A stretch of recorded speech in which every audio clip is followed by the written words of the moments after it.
The huge chamber filled with sounds that might have been laughter, if you knew what to listen for. The Galactic Council met in a space so large that clouds formed near the ceiling.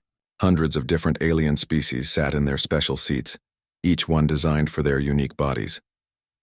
Ambassador Tejo stood at the center podium, holding a simple data pad in his weathered hands. He wore a plain black suit that looked ancient, compared to the flowing robes and glowing armor around him. His dark hair was gray at the temples, and his face showed the lines of someone who had seen many difficult conversations. "The planet Earth requests full membership in the Galactic Council," Tejo said in clear, measured words. His voice carried well in the vast space even though he spoke quietly. The laughter started small. A few chirps from the bird-like Kethri delegation, some harmonic humming from the floating gas beings called Nithians. Then it grew louder as more species joined in. Counselor Velnara rose from her crystal seat. She was Valari, tall and elegant with skin that looked like living gemstone. Her voice rang like wind chimes when she spoke. "Did he say Earth?" "The Deathworld." "Class 12 Deathworld," corrected another voice. This came from Hive speaker Zixtal, whose insect-like body clicked and buzzed as he talked. "According to our surveys, it has gravity 20% higher than standard. The atmosphere contains enough oxygen to poison most civilized species. The weather systems regularly destroy entire regions." Velnara picked up a data tablet and began reading aloud, her musical voice making each word sound like a joke. "Extreme temperature variations. Toxic plant life, predatory animals reaching sizes of several tons. Volcanic activity, seismic instability. Natural radiation from their star that would sterilize most habitable worlds." The laughter grew louder. Some species made sounds like breaking glass. Others produced deep rumbling noises. The Nethians created complex harmonies that somehow managed to sound mocking. "They want us to believe," Velnara continued, "that intelligent life not only survived on this nightmare world, but actually built a civilization there. That they developed space travel while living under conditions that would kill most of us in minutes." Tejo waited patiently. Behind him, his aide Mina stood with her own data pad, recording everything. She was younger than the ambassador, with sharp eyes that missed nothing. Her expression never changed as the alien leaders laughed at her world. "Perhaps," suggested a deep voice from the back, "they are not actually from this Earth at all. Maybe they found an abandoned ship and learned to use it. Many primitive species have done this before. Or maybe," added another voice, "they are the descendants of some other species that crashed on this death world long ago. That would explain how they survived." The suggestions flew around the chamber like birds. Each one dismissed the idea that humans could actually be native to such a hostile world. The very concept seemed impossible to beings who had evolved on gentler planets. Dr. Cora, the chief scientist of the Nethian delegation, floated forward. Her gaseous body shimmered as she spoke. "Our xenobiology experts have studied the genetic samples these humans provided. The DNA patterns clearly show evolution on a high-gravity, high-radiation world. But this contradicts everything we know about the development of intelligence. Intelligence requires stable conditions," agreed another scientist. "Peaceful environments where a species can develop culture, art, philosophy. No sapient race has ever evolved on a world more dangerous than Class 7. Zixtal clicked his mandibles together, a sound like breaking sticks. "Perhaps they are intelligent in some limited way, like the tool-using creatures found on several other dangerous worlds. But true civilization? Advanced technology? Impossible." The mockery continued for nearly an hour. Each species seemed to have their own theory about these strange beings who claimed to come from the legendary death world called Earth. Some thought it was an elaborate hoax. Others believed the humans were refugees from some other world, making up stories to gain sympathy. Through it all, Tejo stood quietly. He did not argue with their theories. He did not defend his species or his world. He simply waited, like a mountain waits for the wind to stop blowing. Finally, Velnara called for order.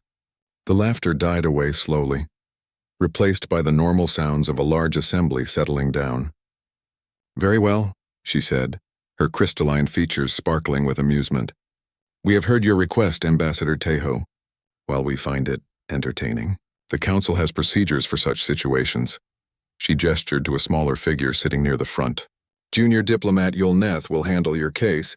We grant you the standard diplomatic protocol for species evaluation. You may send one representative to participate in the grand trials. Yulneth looked mortified. He was young for a Valari, his crystal skin still showing the green tints of youth. Being assigned to handle the humans was clearly seen as punishment duty, something given to diplomats who had made mistakes. The grand trials, Velnara explained with obvious satisfaction, consist of 3 challenges designed to test a species' mental, physical, and tactical capabilities. They will demonstrate whether your people possess the qualities necessary for council membership. Tejo nodded slowly. We accept these terms. When shall our representative arrive? 1 standard galactic cycle from today, Velnara decided. That should give you time to select your best specimen. I suggest choosing carefully. The trials have broken representatives from much more advanced species than yours. The threat was clear, but Tejo only smiled slightly. We will send someone appropriate. As the session ended and the various species began filing out of the chamber, conversations buzzed with excitement. The entertainment value of watching a Deathworlder fail spectacularly was too good to miss. Media drones were already being scheduled to record the event. Betting pools started forming among the younger diplomats. Yulneth approached the human delegation with obvious reluctance. Ambassador Tejo, I will need detailed information about your representative's biological requirements. Environmental needs, dietary restrictions, atmospheric preferences. Standard galactic atmosphere will be fine, Tejo replied. Room temperature comfortable for most species. As for food, we are omnivorous and quite adaptable. The young Valari looked confused. But surely your Deathworld biology requires special accommodations. Tejo and Mina exchanged a glance that Yulneth could not interpret. We appreciate your concern, Tejo said gently. But we humans are remarkably adaptable. Standard conditions will be perfectly adequate. As they walked away, Yulneth heard Mina say something quietly to her ambassador. He thought he caught the words, if only they knew, but he could not be certain. The date was set. In 1 galactic cycle, everyone would finally see what a real Deathworlder could do. They expected it to be hilarious. Docking Bay 94 of Nexus Prime had never been so crowded. Word had spread through the massive space station like wildfire. Everyone wanted to see the Deathworlder arrive. Diplomats who normally avoided each other stood side by side. Media drones hovered overhead, their cameras ready to capture what promised to be the most entertaining diplomatic failure in decades. The human transport ship looked crude compared to the sleek vessels around it. Where other ships curved gracefully through space with elegant lines, the human craft was all angles and practical surfaces. It settled onto the docking platform with a heavy thud that made the deck plates vibrate under everyone's feet. Look at that thing, whispered Dr. Cora to her assistant. It looks like they built it with hammers and welding torches. Probably held together with primitive adhesives, agreed Counselor Velnara, who had come down from her usual observation deck to see the spectacle in person. I'm amazed it made the journey without falling apart. Young Yulneth stood near the ship's exit ramp, fidgeting nervously with his translator device and a stack of diplomatic forms. As the assigned liaison, he would be the first official contact with whatever emerged from that rough metal box. He had spent the last cycle reading everything available about humans, which was not much. The descriptions were contradictory and confusing. Some reports described humans as savage beasts, barely civilized creatures who solved problems with violence. Others painted them as weak and fragile, unable to survive without constant technological assistance. The only thing everyone agreed on was that no one took them seriously. A hiss of escaping atmosphere announced the opening of the airlock. The crowd pressed forward, cameras focusing on the dark opening. Everyone expected to see something impressive emerge. Maybe a giant warrior in primitive armor, scarred from battles with the legendary monsters of Earth. Perhaps a being so adapted to their hostile world that they wore environmental suits to survive in civilized space. Instead, a perfectly ordinary man stepped out. He was neither tall nor short by the standards most species knew. His black hair was neatly combed, and he wore a simple dark suit that would not look out of place in any office building across the galaxy. He carried a small briefcase in one hand and moved with quiet confidence. The crowd fell silent. This was not what anyone had expected. The man looked around the docking bay with calm, dark eyes. He took in the hundreds of staring faces, the hovering cameras, the obvious signs of barely contained mockery. His expression never changed. If anything, he seemed mildly interested in the architecture of the station. Yulneth stepped forward, holding out his translator. "Greetings," he began in formal diplomatic language.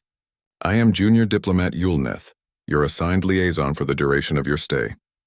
These are standard diplomatic protocols that require—" "Thank you," the human said, interrupting gently. His voice carried clearly across the now silent docking bay, speaking perfect galactic standard without any trace of accent. "I speak your language fluently. My name is Hyunwoo. I am pleased to meet you." He did something that froze every being in the docking bay. He extended his right hand toward Yulneth. The young Valari stared at the offered appendage in confusion. Several species used touch greetings, but there was something about the human's calm confidence that made him hesitate. The hand was steady, palm slightly up, fingers relaxed. It was obviously meant as a peaceful gesture, but something about it made Yulneth's survival instincts whisper warnings. The silence stretched. Cameras recorded everything. In the crowd, beings who had been laughing minutes before now found themselves holding their breath. Finally, Yulneth reached out to take the human's hand. The contact was brief but shocking.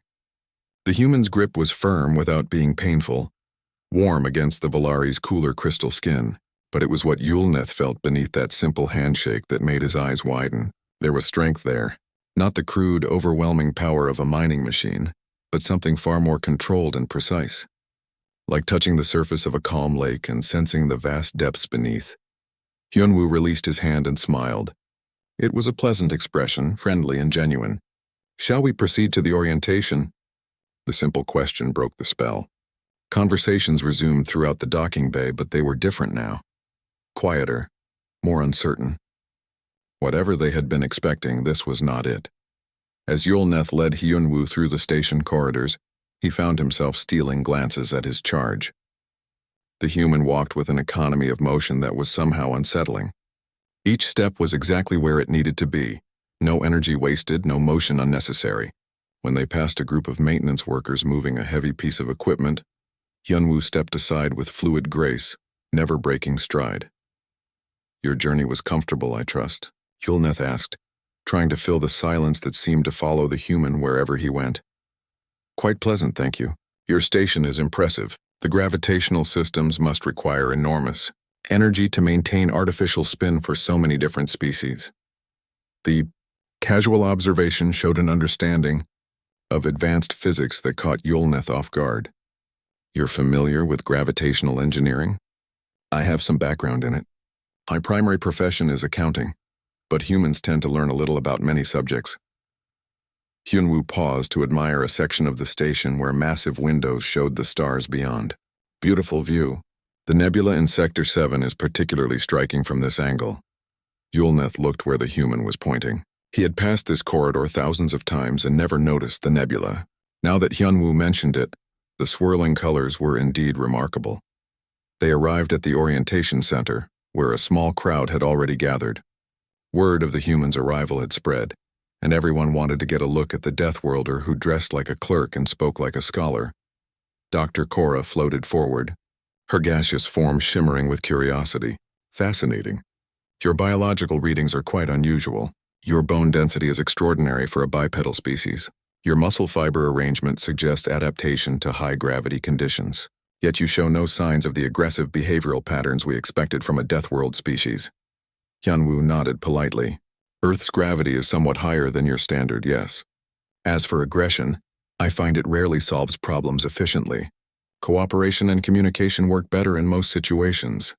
"But surely," insisted a Kethri observer, clicking his mandibles, "your world's hostile conditions must have made your species naturally violent? How else did you survive the predatory megafauna?" "We learned to avoid unnecessary conflicts," Hyunwoo replied simply. "Fighting a creature that weighs several tons is rarely wise, regardless of your capabilities. It's usually better to go around than through." The answer seemed to disappoint several observers who had hoped for tales of epic battles with Earth's legendary monsters. Counselor Velnara arrived as the group was discussing the testing schedule. Her crystalline features reflected the station's lights as she looked down at the human with obvious skepticism. "So you are Earth's chosen representative. I confess you are not what we expected." "What did you expect?" Hyunwoo asked with genuine curiosity. "Someone more impressive, a warrior perhaps." Or at least someone who looked like they came from the most dangerous world in known space. Hyunwoo considered this seriously. I suppose I understand the confusion. But you see, on Earth, the most dangerous situations rarely require the largest muscles or the loudest voice. They require clear thinking, careful observation, and precise action. Those skills serve well in accounting, too. As the group dispersed to prepare for the trials, Yulneth found himself walking beside his assigned charge again. "That handshake," he said quietly when we first met. I felt something unusual.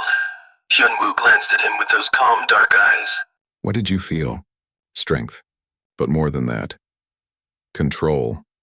Like you could have crushed my hand but chose not to." "Every human learns that lesson early in life," Hyunwoo said matter-of-factly. "We are stronger than we appear, but strength without restraint is simply destruction. The handshake is important in human culture. It says I could hurt you, but I choose not to. I would rather be your friend." Yulneth thought about this as they reached Hyunwoo's quarters. The human's luggage consisted of one small bag and that simple briefcase. No special equipment, no environmental suits, no weapons of any kind. "The trials begin tomorrow," Yulneth said. "Are you certain you need no special preparations?" Hyunwoo smiled that same pleasant smile. "I am ready when you are." As the Valari diplomat walked away, he could not shake the feeling that everything was about to change. The laughter had been replaced by something else. Something that felt uncomfortably like anticipation. Tomorrow they would all learn what a Deathworlder could really do. The Grand Trials Arena could hold 50,000 spectators, and every seat was filled. Word had spread through Nexus Prime like a wave, carrying news of the strange human who shook hands like he meant it, and spoke of dangerous worlds as if they were ordinary places. What had started as a joke was now the most anticipated event in recent diplomatic history. In the observation boxes high above the arena floor, the most important beings in the galaxy settled into their seats. Counselor Velnara held court in the central box, her crystalline skin catching and reflecting the arena lights. Dr. Cora floated nearby, her gaseous form shimmering with scientific curiosity. Hive speaker Zixtal clicked and buzzed as he discussed the proceedings with his assistants. "The first trial is always mental challenges," Velnara explained to a cluster of younger diplomats. "It tests problem-solving, adaptability, and psychological stability. Most species find it quite manageable, though creatures from more primitive worlds sometimes struggle with the complexity." Far below, Hyunwoo stood at the entrance to the first testing chamber. He had changed from his business suit into simple gray clothing that allowed for easier movement. The outfit looked plain compared to the advanced gear worn by previous trial participants, but he seemed comfortable. Yulneth approached with a datapad full of waivers and medical disclaimers. "The trial can be stopped at any time if you experience distress," he explained nervously. "There are emergency protocols to extract you if the psychological pressure becomes too intense." "I appreciate your concern," Hyunwoo replied calmly. "But I suspect I will be fine." The arena fell silent as the trial began. Massive screens showed the interior of the testing chamber as Hyunwoo stepped inside. The room was empty at first, just white walls and a simple starting platform. Then the holographic systems activated. The chamber transformed into a maze that seemed to stretch in impossible directions. Walls shifted and changed, creating new paths while closing others. The floor became uncertain, with some sections solid and others revealing bottomless pits. Strange sounds echoed from the walls, some beautiful and distracting, others harsh enough to cause pain. "The maze adapts to each participant," Dr. Cora explained to her fellow observers. "It scans their psychological profile and creates challenges based on their specific fears and weaknesses." In the maze, Hyunwoo stood perfectly still for several moments, his head tilted as if listening to something only he could hear. The scanning systems worked frantically, trying to map his mental patterns and identify vulnerabilities to exploit. What they found broke their programming for 3 full seconds. "Impossible," breathed Dr. Cora, staring at her instruments.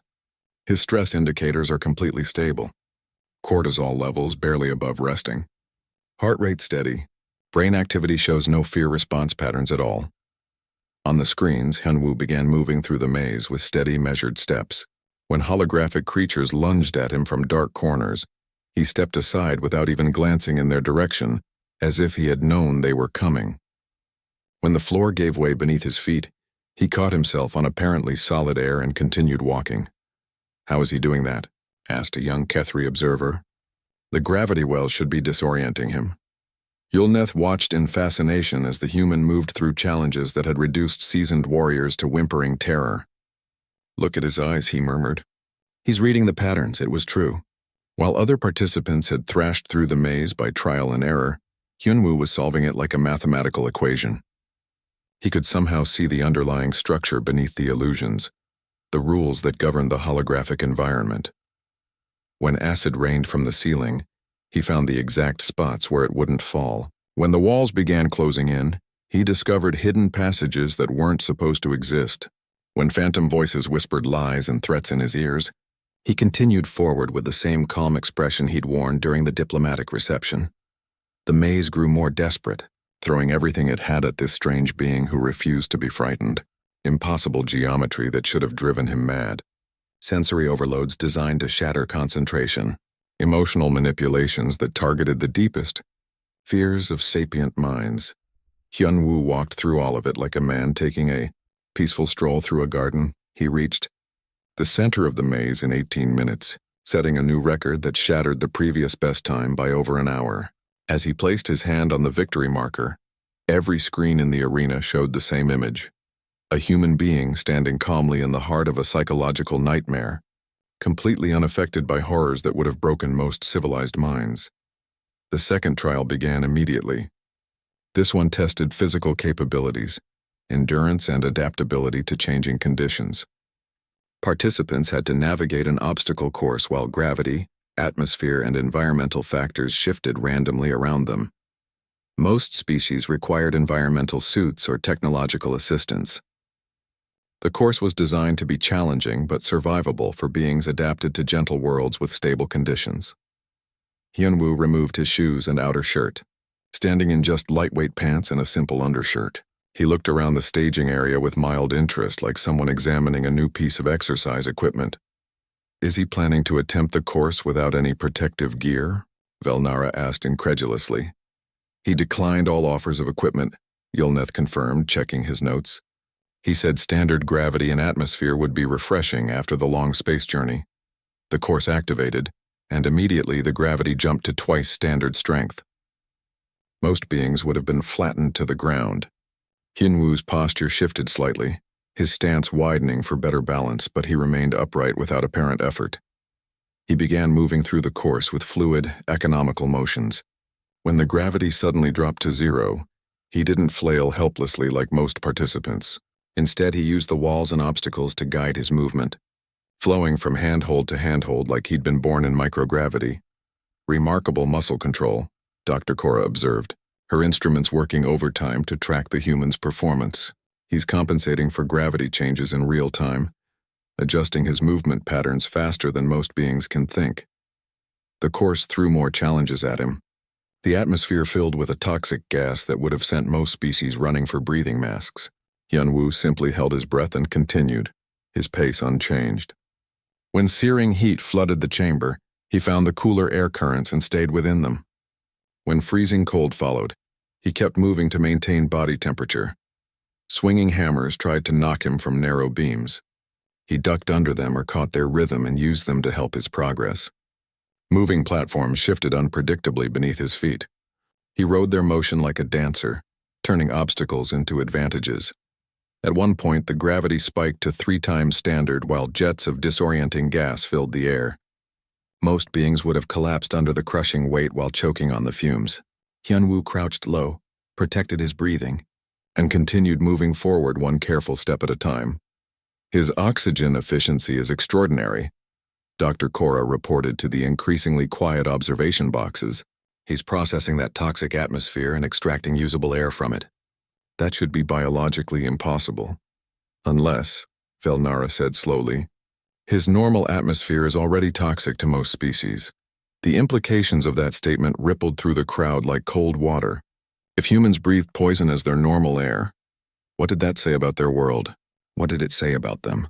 Hyunwoo finished the physical trial in the second fastest time ever recorded. The only being who had done better was a cybernetically enhanced Kethri warrior, who had been more machine than organic by the time of his trial. As Hyunwoo stood at the finish line, Breathing easily despite the crushing gravity and toxic atmosphere, something had changed in the arena. The laughter was completely gone now. In its place was something that might have been fear. "One trial remains," Yulneth announced, his voice carrying clearly in the unnaturally quiet space. "The combat simulation." Velnara leaned forward in her observation box. "This is where he will finally fail," she said, but she didn't sound as confident as before. Mental puzzles and physical challenges are one thing, but actual combat requires killer instincts that civilized beings simply don't possess. Down on the arena floor, Hyunwoo was examining the weapon selection with the same calm interest he'd shown everything else. There were energy weapons that could vaporize targets, projectile weapons that could punch through armor, and melee weapons designed for species with claws, tentacles, or other natural advantages. He selected what appeared to be a simple staff, a basic wooden rod with no technological enhancements at all. The crowd stirred uneasily.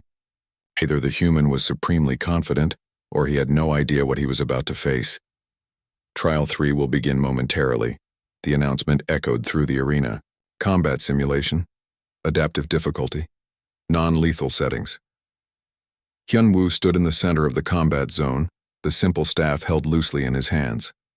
Around the arena, 50,000 beings held their breath and waited to see what a Deathworlder would do when the gloves finally came off. The simulation began with a single holographic opponent. The first holographic opponent charged at Hyunwoo with its energy blade raised high, programmed to deliver a standard overhead strike that would test basic defensive reflexes. In previous trials, most participants had either backed away, frantically, or raised their weapons in clumsy blocks. Hyunwoo did neither. He stepped forward. The movement was so smooth and precise that it took a moment for the observers to realize what had happened. The holographic attacker's blade passed harmlessly through empty air, while Hyunwoo's staff connected with its center mass in a strike too fast for most eyes to follow. The opponent dissolved into pixels. The silence in the arena was absolute. "Add another opponent," the simulation announced automatically. 2 attackers materialized, approaching from different angles. They moved with coordinated precision, their energy weapons crackling with simulated power. This was where most participants began to show strain, dividing their attention between multiple threats. Hyunwoo moved like water. There was no other way to describe it. He flowed between the attackers as if he could see their movements before they made them. His staff became an extension of his body, striking with surgical precision at the exact moment each opponent was most vulnerable. Neither attacker got within arm's reach of him. "Add 3 more, the system continued remorselessly. 5 opponents now surrounded the human, attacking from all directions with weapons that should have been impossible to counter with a simple wooden staff. The crowd leaned forward in their seats, waiting for the inevitable moment when sheer numbers would overwhelm him. It never came. Hyunwoo's movements became more complex but never seemed hurried or desperate. He redirected one attacker's strike into another, used momentum and positioning to make his enemies interfere with each other, and struck with a precision that seemed to defy the laws of physics. "Impossible," whispered Dr. Cora, her gaseous form flickering with agitation. "The mathematical probability of countering 5 simultaneous attacks with perfect efficiency is so small as to be negligible." "Unless," Velnara said slowly, her crystalline features reflecting her growing unease, "he's not countering them at all. He's reading them." It was true. While the other observers saw 5 opponents attacking one human, what was actually happening was one human fighting one complex, interconnected system. Hyunwoo wasn't responding to individual attacks. He was solving the entire combat scenario as a single equation. "Add 10 more, the system announced.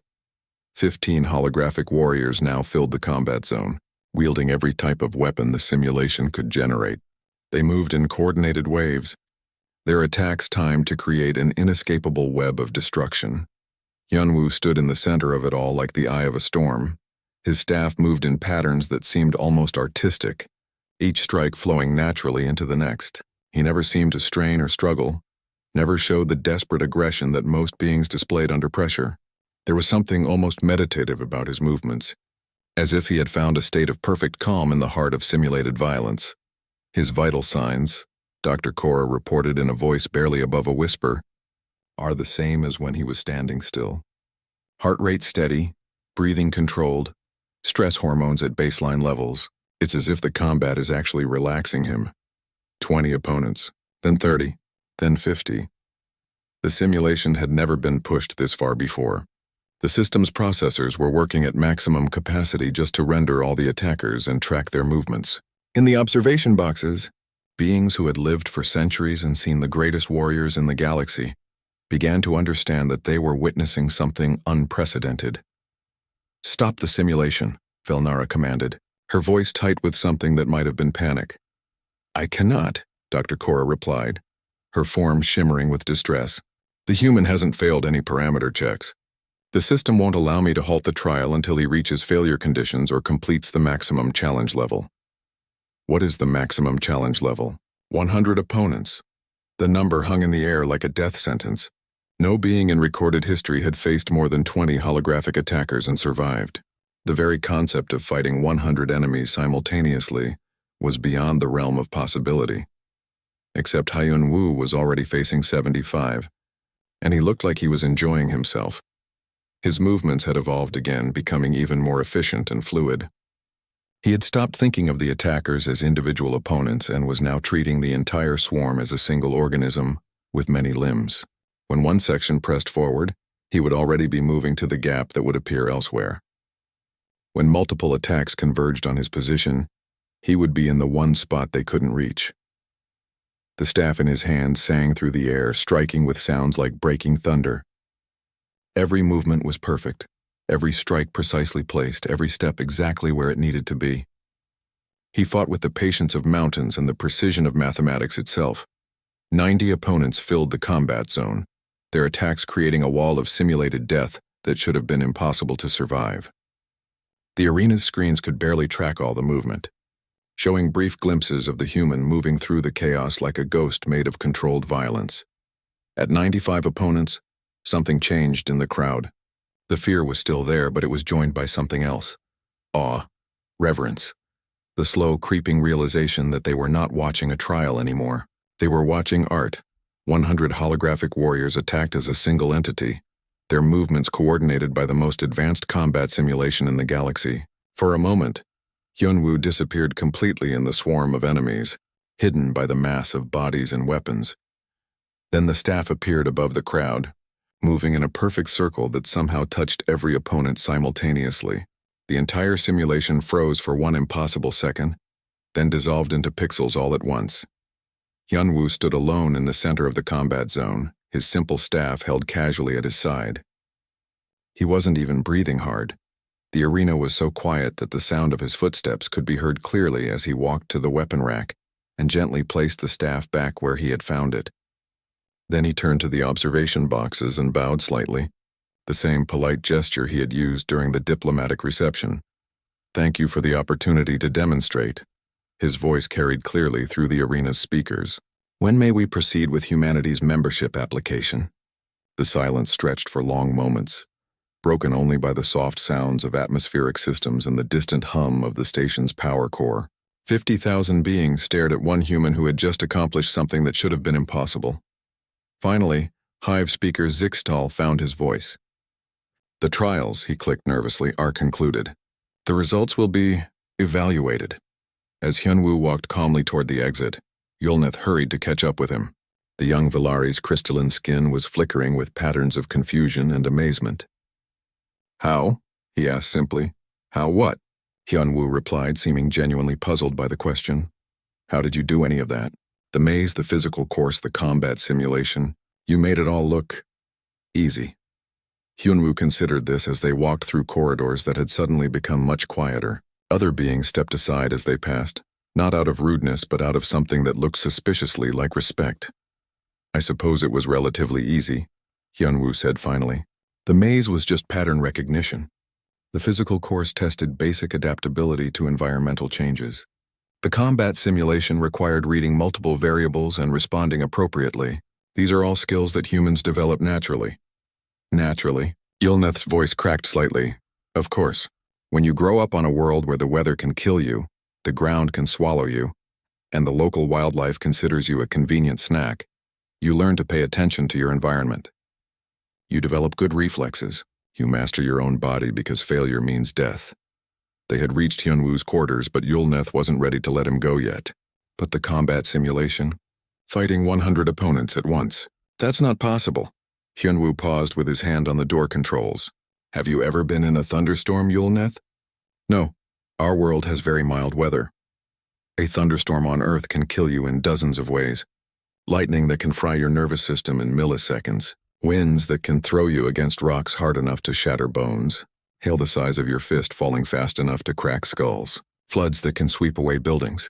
Yulneth listened with growing unease. But humans go outside in thunderstorms all the time. Hyunwoo continued. We've learned to read the signs, to find safe paths, to move through danger without being destroyed by it. The combat simulation was similar. Many threats, but all following predictable patterns. Once you understand the system, it becomes manageable. As the human disappeared into his quarters, Yulneth stood alone in the corridor, trying to process what he had learned. If this ordinary accountant was correct, then humans didn't just survive on their death world. They thrived there. They had evolved not just to endure conditions that would kill most beings, but to treat those conditions as normal background hazards. And if Hyunwoo was telling the truth about being a typical human, then Earth had 8 billion more just like him. The emergency session of the Galactic Council convened just 6 hours after the trials ended. The great chamber that had echoed with laughter days before now hummed with nervous energy. Representatives from every major species gathered in unprecedented numbers, their conversations creating a sound like worried bees. Hyunwoo sat calmly at the witness podium, looking exactly as he had during his first appearance. His dark suit was pressed, his hair neatly combed, his briefcase sitting quietly beside his chair. He appeared completely unaware that his presence had thrown the entire galactic political system into chaos. Councillor Velnara called for order, but her usual commanding presence seemed diminished. Her crystalline features flickered with patterns of uncertainty as she addressed the human. Your performance in the grand trials was unprecedented. We must understand what we witnessed. I'm happy to answer any questions, Hyunwoo replied politely. Dr. Korra floated forward, her gaseous form shimmering with scientific excitement and fear. Your biological readings during the trials were impossible. You showed no stress response to situations that would psychologically break most sapient beings. How do you explain this? I wasn't particularly stressed, Hyunwoo said with that same gentle smile. The challenges were interesting, but not especially difficult by human standards. A ripple of disbelief passed through the assembly. Hive speaker Zixtal clicked his mandibles together nervously. Not difficult? You solved a Class 12 psychological maze in record time. Completed the physical course under conditions that would kill most species. And defeated 100 opponents in single combat. Yes, and I appreciate the opportunity to demonstrate these skills. However, I should clarify something important. Hyunwoo paused, looking around the chamber with those calm, dark eyes. These are not exceptional achievements by human standards. I am quite ordinary among my people. The statement hit the assembly like a physical blow. Conversation stopped. Even the automated system seemed to hold their breath. Vilnara leaned forward, her voice barely above a whisper. Ordinary? Very ordinary. I'm an accountant, as I mentioned before. I balance numbers and file reports. My colleague Jinie, who pilots our transport ship, has much better reflexes than I do. My friend So Young, who teaches children, would have solved the maze puzzles more elegantly. My neighbor Minho, who repairs machinery, would have performed significantly better in the physical trials. The implications sank in like stones through still water. If Hyunwoo was telling the truth, then Earth didn't have just one being capable of impossible feats. It had billions of them, your world, Dr. Korra said slowly. We assumed the Deathworld classification was an error in our surveys. Earth is classified correctly as a Class 12 Deathworld, Hyunwoo confirmed. Gravity 1.2 times standard, atmospheric oxygen concentration at 21%, which I understand would be toxic to most species represented here. Weather systems that regularly produce winds exceeding 300 kilometers per hour, electrical discharges of over 1 billion volts, and temperature variations of 50 degrees within single days. He spoke of these conditions the way someone else might describe a pleasant garden. The seismic activity reshapes our continents regularly.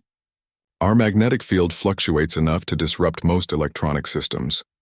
Our star produces radiation levels that would sterilize most habitable worlds. We share our planet with predatory species weighing up to 6 tons, venomous creatures that can kill with a single bite, and microorganisms that can dissolve organic tissue. Young Yulneth, who had been listening with growing horror, finally found his voice. How do you maintain sanity in such conditions? Hyunwoo turned to him with genuine curiosity. What do you mean?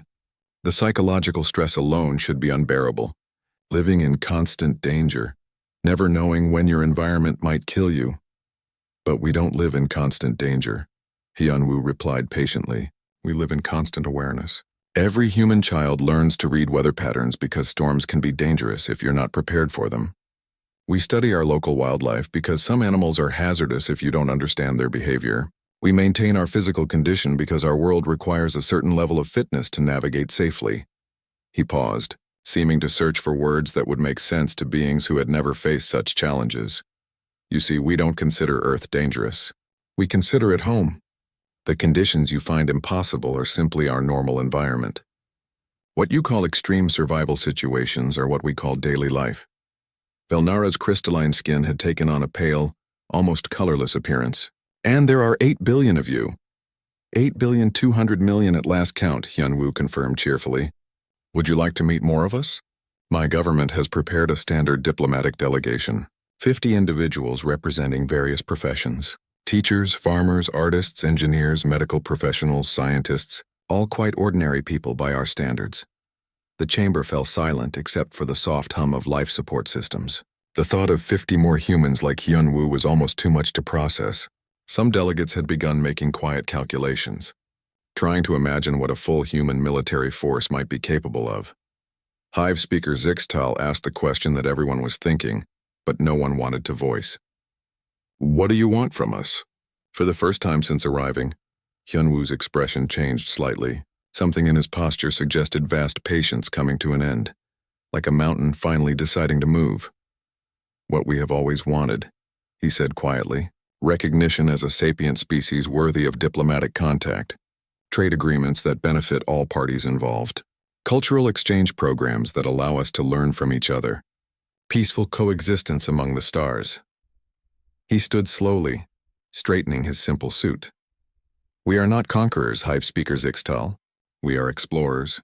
We reached our moon because we wanted to see what was there. We built space stations because we dreamed of living among the stars.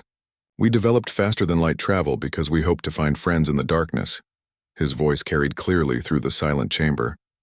But understand this. We didn't survive our world by being weak, and we didn't reach the stars by giving up when others laughed at us. We came here seeking friendship and cooperation.